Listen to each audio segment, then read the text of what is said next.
ಅಂದ್ರೆ ಸಂಪೂರ್ಣವಾದಂತ ಇದನ್ನೇ ಕ್ಯಾನ್ಸಲ್ ಮಾಡಿ ರಿಕ್ರೂಟ್ ಮಾಡಲಿಕ್ಕೆ ಅವರು ಆದೇಶವನ್ನು ಕೊಟ್ಟಿರೋದ್ರಿಂದ ಸ್ವಲ್ಪ ಗೊಂದಲ ಆಗಿ ಸ್ವಲ್ಪ ಟೈಮ್ ಜಾಸ್ತಿ ತಗೊಂಡಿದ್ದಾರೆ.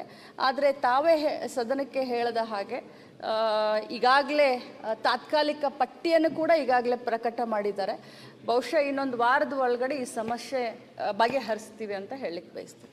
ಓಕೆ ಮೇಡಮ್, ಇನ್ನು ಮುಂದೆ ಈ ಥರ ಆಗಬಾರ್ದು ಮೇಡಮ್. 2 ವರ್ಷ ಬೇಕು. ಯಾಕೆಂದರೆ ಇದೇ KPS ಎಲ್ಲ ಸ್ಟೇಟ್ ಕಮಿಟಿ ಅಲ್ಲ, ಅಲ್ಲೇ DC ಗೆ ಅಲ್ಲೇ ಇರ್ತಾರೆ, ಕಮಿಟಿ ತಾಲೂಕು ಅಧಿಕಾರಿ ಇರ್ತಾರೆ.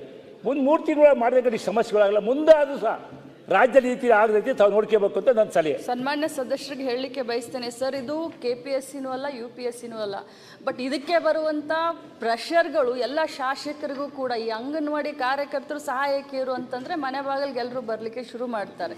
ಸೊ ಹಿಂಗಾಗಿ ಯಾರ ಮಾತನ್ನು ಕೇಳೋದಿಲ್ಲ ಸರ್ ಇವರು.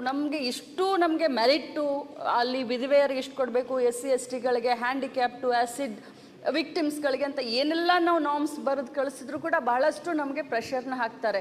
ನಿಮ್ಮ ಕಾರ್ಯಕರ್ತರು, ನಿಮ್ಮ ಲೀಡ್ರು, ನಮ್ದು ಒಂದು ಕೆಲಸ ನೀವು ಮಾಡೋದಿಲ್ಲ.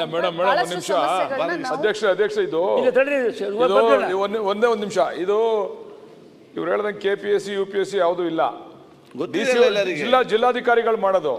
ಆದ್ರೆ ಅದಕ್ಕೊಂದು ಟೈಮ್ ನಿಗದಿ ಮಾಡ್ಬೇಕು ಮೇಡಮ್ ಅವರು. 1 ತಿಂಗಳಲ್ಲ 2 ತಿಂಗಳಲ್ಲ ಮಾಡಿ ಖಾಲಿ ಆದ ತಕ್ಷಣ ಅಂತೇಳಿ ಯಾರ ಪ್ರೆಷರ್ಗೂ ಯಾರು ಈಲ್ಡ್ ಆಗಲ್ಲ. ನೀವು ಕಾನೂನು ಪ್ರಕಾರನೇ ಮಾಡಬೇಕು.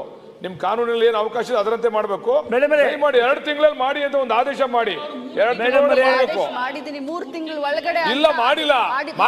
ಮಾಡದೇ ಇದ್ದವ್ರ ಮೇಲೆ ಏನ್ ಕ್ರಮ ತಗೋತೀವಿ?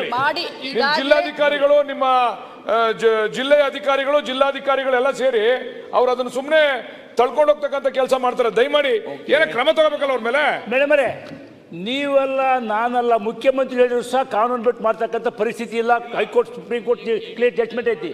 ಯಾವ ಪ್ರೆಷರ್ ಇರ್ಬೋದು, ಏನು ಸಹ ಯಾವ ಮಂತ್ರಿನೂ ಕೊಡ್ಸಕ್ಕ, ನೀವು ಕೊಡ್ಸಕ್ಕಲ್ಲ. ಅಷ್ಟು ಕ್ಲಿಯರ್ ಕಟ್ ಆಗಿದ್ದಾಗ ಯಾಕೆ ಇಷ್ಟ ಅಂತ ಅಷ್ಟು ನನ್ನ ಪ್ರಶ್ನೆ. Okay, good question.